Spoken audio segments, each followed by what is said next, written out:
uproot the type of American optimism which the global financial elites, centered in the City of London, so despised. This created the conditions for the launching of the rock, drugs, sex, existentialist counterculture which dominated the baby boomer generation. This time, unlike Germany after World War I, there was no need for a military to enforce the destruction of American industry. The 68ers had been imbued with a passionate hatred for the human creative capacity, a passion which had only to be steered by the manipulation of popular culture. So 1968, there's another event, a speech at the Bilderberger meeting in 1968 by a man named George Ball.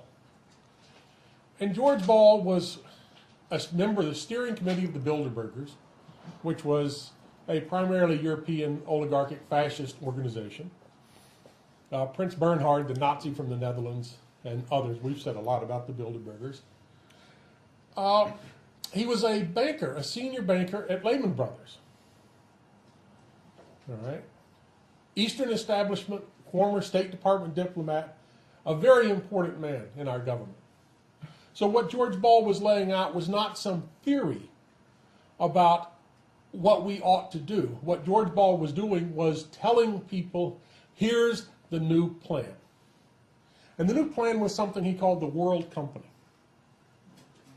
Now, the idea of the World Company is that nation states cannot be trusted to manage the world because they are selfish.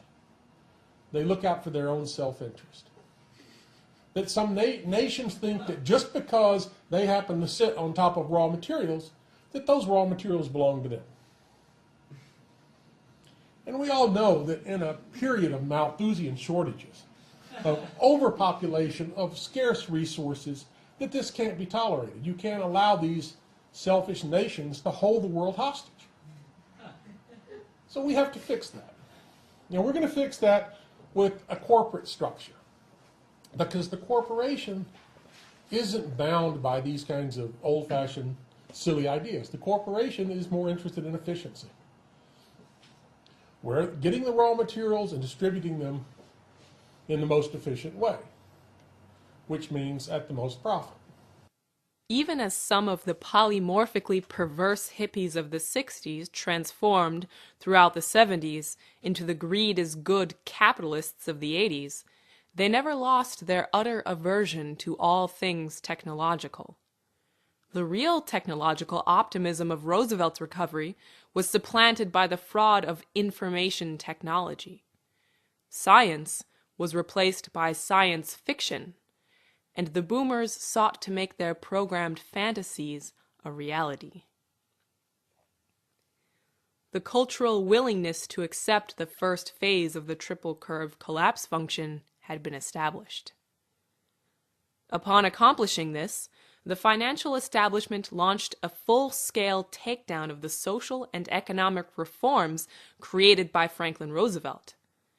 Throughout the course of the 1970s, a series of operations were run with the intention of replacing the U.S. physical economy with a massive parasitical debt bubble.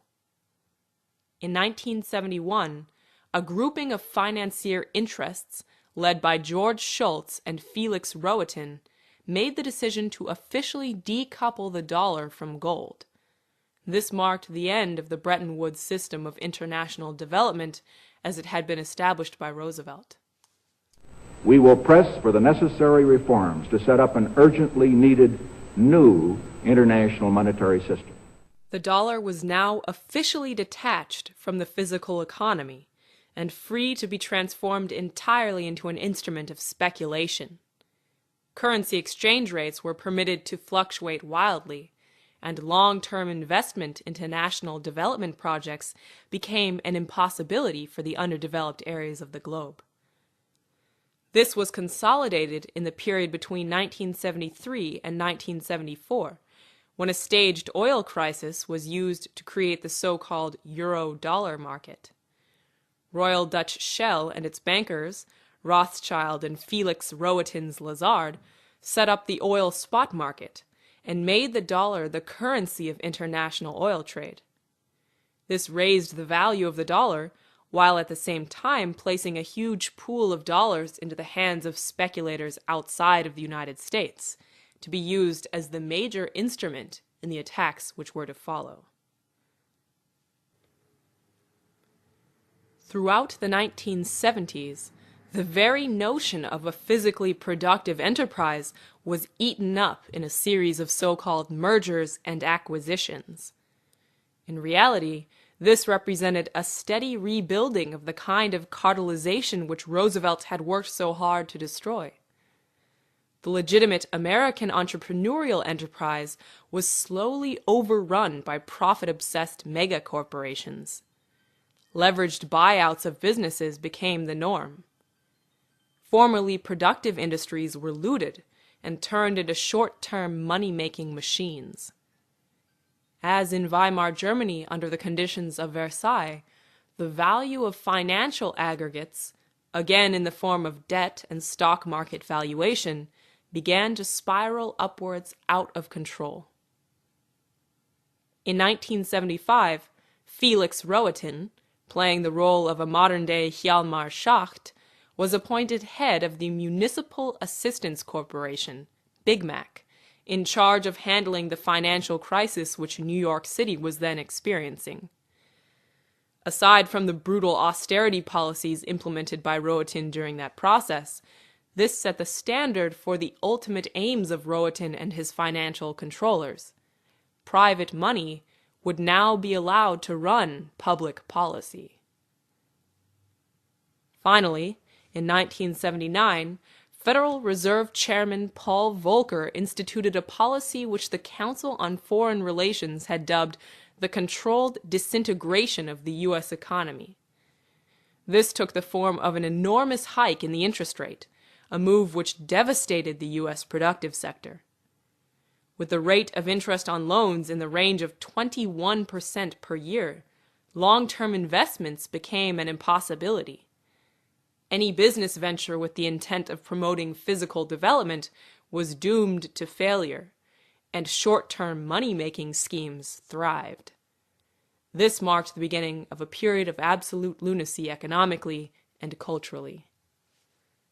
Basically, in the 1980s, you had all of these rules that were designed to protect the economy and protect citizens from these rapacious banking practices were dismantled. And the policies were set just the other way to favor this sort of thing and encourage it. And so this continued. By the end of the 1980s, the whole system was bankrupt. During this period, one of the major firewalls established by Franklin Roosevelt to defend the American people was deliberately targeted and destroyed. The savings and loan banks, barred from speculative activities by Roosevelt in order to ensure the availability of low-interest, long-term loans for housing and other needs, were opened to predatory speculation. The model for the modern stock market was established, nominally, by Michael Milken, who used mafia money to build up Las Vegas, inventing the so-called junk bond. The case of Michael Milken is